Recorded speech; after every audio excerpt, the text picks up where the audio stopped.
Hello friend, back to Bhavani lifestyle. எனக்கு 11:15 train. ஒரு 3 நிமிஷம் தான் இருக்குது. டிக்கெட் எடுக்கிற இடத்துல கூட்டம் இருக்குமா? ட்ரெயினை மிஸ் பண்ணிடுவேன். நான் இந்த ட்ரெயினை மிஸ் பண்ணிட்டேன், நான் அடுத்த அங்கே பஸ்ஸை மிஸ் பண்ணிடுவேன். பின்ன 1 மணிக்கு தான் கடைக்கு போவேன். வாங்க டிக்கெட் எடுக்க ஓடலாம்னு சொல்லி இடையில பூந்துட்டா ரொம்ப கூட்டமாக இருந்து யாரும் நம்மளை திட்டால வாங்க ஓடலாம். அவர் கூட போனாலும் நேரம் ஆயிடுது, நான் தனியாக போனாலும் நேரம் ஆயிடுது. என் பொழப்பு எதை நோக்கி போகுதுன்னு எனக்கே தெரியல.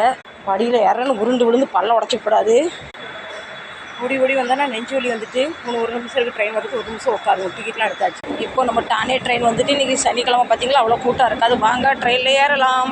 இன்றைக்கி நான் சனிக்கிழமை பார்த்தீங்கன்னா அவ்வளோ கூட்டம் இல்லை ட்ரெயினில். இல்லைன்னா நிற்கிறது கால் வைக்க இடம் இருக்காது. ட்ரெயின் ஃப்ரீயாக இருக்குது. இருந்துமே எனக்கு உட்காரதுக்கு இடம் இல்லை. வேறு பார்த்தீங்களா, நம்ம ட்ரெயினில் ஏறிச்சேன்னா அழகழகாக விண்டோ ஷாப்பிங் பண்ணலாம். நான் ஒன்றும் வாங்க மாட்டேன், எல்லாம் விண்டோ ஷாப்பிங் தான். ஜும்கி பாருங்க எவ்வளோ அழகாக இருக்குது பாருங்கள்.